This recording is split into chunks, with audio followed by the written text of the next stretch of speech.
Bernie Sanders went on CNN and was asked about Trump's tax plan, and he put on a clinic in how to message and go on the offense. I understand you're not a fan of the tax bill. You don't like the large corporate tax cut, and you're not happy with the tax cuts for the wealthy. But according to the Tax Policy Center, next year, 91% of middle-income Americans will receive a tax cut. Isn't that a good thing? Yeah, it is a very good thing, and that's why we should have made the tax breaks for the middle class permanent. But what the Republicans did is made the tax breaks for corporations permanent, the tax breaks for the middle class temporary, and according to the Tax Policy Center, that same organization, at the end of 10 years, 83% of the benefits go to the top 1%, 60% of the benefits go to the top 1/10 of 1%. Meanwhile, at the end of 10 years, well over 80 million Americans will be paying more in taxes. 13 million Americans, as a result of this legislation, are going to lose their health insurance. Healthcare premiums are going up. We got a $1.4 trillion deficit as a result of this bill. And Paul Ryan is going around saying, oh, we have to offset that deficit by cutting Social Security, Medicare, and Medicaid. To answer your questions, should we have focused on the needs of the middle class? We should have. But the bulk of the benefits in this legislation go to large, profitable corporations and to millionaires and billionaires. I want to ask you how you view the election of your newest colleague, Senator-elect Doug Jones. Do you think that this is part of a blue wave, or is this just a one-off because of the horrific allegations against Roy Moore? Well, of course, Moore was not a strong candidate. That goes without saying. But if you look at this election, if you look at the election of November 7th, what you're seeing all across this country, are people catching on to the fact that Donald Trump ran for president saying that he was going to defend the interests of the working class and middle class, and it turned out he lied. You have a president who told us that he was going to provide health care to everybody. Then he proposed 30 million people being thrown off of health insurance. His tax plan was going to benefit the middle class. The bulk of the benefits go to the rich and large corporations. He was going to take on the drug companies, and then he appoints the guy to head the Health and Human Services Agency who comes from the drug companies, et cetera, et cetera. So I think what you're seeing is a referendum on Donald Trump about a man who said one thing during the campaign and his actions are very, very different. He wanted to drain the swamp. Well, it looks like the swamp now has more billionaires in his administration than any president in American history. So I think what we're seeing in Alabama, what we're seeing in Virginia, New Jersey, and in states all across this country are large voter turnouts where people standing up and fighting back and demanding that we have a government that represents all of us, not just the 1%. If I were the Republicans, I would worry very much about 2018. And what I'm going to be doing is doing everything that I can to rally working people and young people to develop policies that protect workers and the middle class, not just corporations and billionaires. That was very well done. The Democrats should take notes and just do exactly what Bernie Sanders is doing there, because that's how you message and you market properly. And, you know, he dared to be nuanced there at the beginning, and he's feeling the heat over it because what people do, many corporate Democrats have taken that out of context. When Jake Tapper asked him, oh, are the Trump tax cuts a good thing for the middle class? And he's like, yes. So many corporate Democrats have taken that out of context, and they're using that to smear Bernie. Republicans as well are taking that out of context and using that to smear Bernie. In fact, the RNC released a statement, said something ridiculous like, the Grinch turns into Sanders Claus and is happy with tax cuts for the middle class from our tax bill.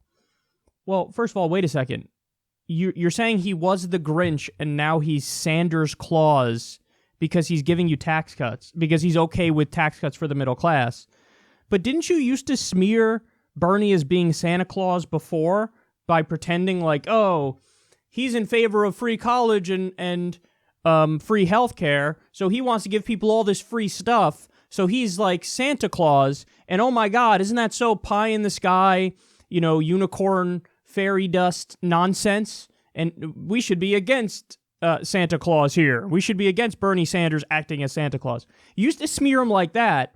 Now when you think the argument of Santa Claus makes sense in your favor, you say he was the Grinch Now he's, Sanders Claus, and that's a good thing that he's Sanders Claus. Just their messaging, they don't know what the fuck they're doing. I don't know. Let me fling mud against the wall and hope it sticks. But corporate Democrats and Republicans are going, see, so our tax cuts are great. Even Bernie Sanders loves it. Well, Bernie Sanders voted against the bill, of course. So why are you not putting the rest of the context in there? And for the corporate Democrats trying to smear him, they're trying to say he's too pro-Bernie, so definitely don't go with Bernie Sanders in 2020. Go with some corporate Democrat, because they can't actually defeat Bernie. Corporate Democrats can't defeat Bernie by having a real honest discussion about their policies versus his policies. So the only way to fight in that situation is smear the guy. I don't know, he likes Trump's tax plan. Boom, there you go. So he was daring to be nuanced, and of course he was raked over the coals for it. But what his real argument is, the middle-class tax cuts are great. Those should be permanent, but you have to decouple them from the tax cuts for corporations and the rich. And of course they didn't do that. They made the tax cuts for corporations and the rich permanent. And, the ones for the middle class, there's a sunset provision on them. And a decade out, you're going to have, 80% of the benefits go to the top 1%, 60% of the benefits go to the top 0.1%. So this is class warfare. That's what this bill is. They do, and they say, we're going to come back and make these tax cuts permanent for the middle class. Yeah, sure. This is what they always say, man. They always have something they could spin it, They act like, don't worry, we're going to cut corporate taxes, but we're going to get rid of all the loopholes so that therefore the corporate tax rate's basically going to be about the same. Well, then why not just keep the fucking tax rate the same? Because they're lying. They don't want to actually keep the tax rate the same. They want to keep the loopholes in and lower the rate so that they pay an even significantly lower rate. So this is the nonsense. This is the bullshit that's coming from the right on this. So I agree with Bernie too, by the way. I've often said on this show, I've never met a middle-class tax cut I don't like. And, Ted Cruz was trying to smear Bernie. He was saying like, okay, Bernie, then vote with me to make it permanent. It's like, no, Ted, again, you're not getting it. Bernie's saying, I like the middle-class tax cuts. We should have, if we wanted to vote on that on their own, I'd vote yes. But you're adding in with it, doubling the estate tax in the sense that it used to be $5 million and above for the state tax to apply to you. Now it's $11 million and above. A reduction of the corporate tax rate from 35% to 21%. There's so many ways in which you just fucking hand barrels of cash to the rich, and this is class warfare on the middle class. Of course, he's not going to vote for that part of it. So, Ted Cruz acts like, I like tax cuts for everybody, me. Okay, but the American people don't. The American people want tax cuts for the middle class, but not for the rich and corporations. The main part that Ted loves is for the rich and corporations. And then, the second point that Bernie made there is a very important point, which is he's putting everything in context about Trump. He's arguing, listen, this guy turned his back on the middle class. This is the guy who said, I'm not going to outsource your jobs. We're going to keep the jobs here. NAFTA was stupid. TPP is stupid. I'm not going to cut Medicare, Medicaid, Social Security. This is what Trump said. He made these arguments on the campaign trail. Well, guess what? Now that's the next trick. The Republicans passed this tax bill, adding $1.4 trillion to the deficit. Then Paul Ryan, he already did it, turns around the next week and goes, look at this fucking deficit. We got to attack this deficit. So we got to reform entitlements, which means cut entitlements. And anytime you hear those words reform, in your mind immediately go to cut because that's what they're saying. They say reform to take the sting out of what they want to actually do, which is cut it. So, hey guys, you could have just not increased the deficit and then you wouldn't have to turn around and go, we got to cut entitlements. But no, that was the whole point. The whole point was we don't care about the deficit, adding to the deficit. It doesn't bother us at all when it's for tax cuts for corporations and the rich. And this is what we wanted to do all along was cut Social Security and Medicare. So that's what we're going to do. And remember, Trump said, I'm not going to do it. Bernie's done this where he's gone on the Senate floor and he's shown Trump's tweets on this. Trump did there's a tweet for everything is what everybody's saying now, and they're right. There's 10 different tweets where Trump's like, I will never, Mike Huckabee copied me by saying he's not going to cut Medicare and Social Security. I was the first Republican to say that. but Donald Trump is a liar, and he did turn his back on the middle class. I mean, he said, I'm not going to outsource your jobs. Well, guess what? The last year under Obama, there were 87,000 U.S. jobs that were exported. Under Trump's first year, 93,000. So there was an increase in outsourcing jobs for Mr. Made in America. I'm not going to outsource your jobs. Tremendous. Unbelievable. I mean, and we shouldn't be surprised because this is a guy whose own products are made overseas. So what's he going to go in there? Oh, yeah, I'm really going to fight for the American people. You didn't even fight for the American people when it was your own company. Now you want to, pass legislation that forces everybody to keep the jobs in the U.S.? You're not going to do that, and he didn't do that. So, I think Bernie's much more effective at tearing down Trump than any other, national politician. I mean, of course, like Ro Khanna, he's superb at it, and there's a few others, but you can count them on one or two hands. Because what Bernie can do is he can actually disagree on the policy front. Whereas with so many of these Democrats, you get just teethless fucking arguments like, Russia! You're Putin's puppet. You did treason. What? And they'll say, impeachment, we're going to impeach. And then you go, okay, well, number one, what for exactly?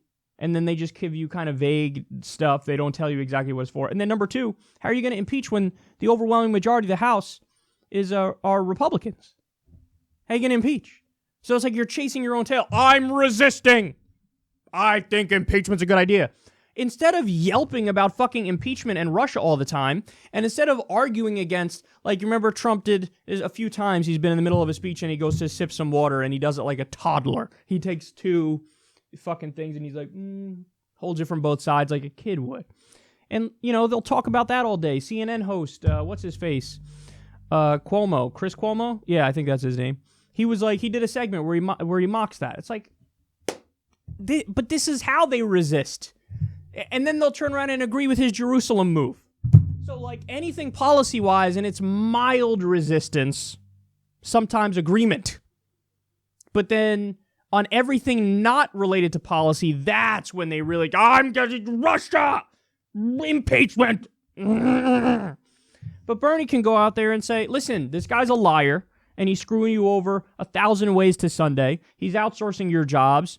Their next move is they're going to come for your Social Security and your Medicare. They have rich tax cuts out the wazoo. When Trump was the guy who said, I'm going to raise taxes on hedge funds, he did argue that. So, but he lied. He fucking lied. You're going to listen to a guy who calls himself anti-establishment and then appoints multiple Goldman Sachs workers to his administration. You have the fucking Treasury Secretary and his top economic advisor. These are Goldman Sachs lackeys. And guess what? They're crafting, tax proposals that benefit Goldman Sachs. So, and this is the guy who argued against Ted Cruz and Hillary Clinton saying they're bought by Goldman Sachs and Wall Street. And then he appoints them directly to his administration. Now, Hillary was horrible with Wall Street, of course, but even she would have known you don't fucking pick the president of Goldman Sachs to be in your administration. Just like you don't pick the CEO of ExxonMobil to be your Secretary of State. You at least have one layer of removal, 1 degree of removal from the corruption. You at least go with the guy who was in government but is best friends with the ExxonMobil person or the Goldman Sachs person. You don't immediately go to the person because then everybody goes, oh shit, this is all a fucking scam and they're all just trying to screw us over. So, it's so amazing. He turns back on everything he says. It really is amazing how he has no shame, none whatsoever. He'll just turn around. But we shouldn't be surprised. This is the guy who was saying he was going to jail Hillary during the debates. Like in his first week in office, he's like, yeah, I'm not going to. He said, like, I'm going to have a special prosecutor look into her during the debates.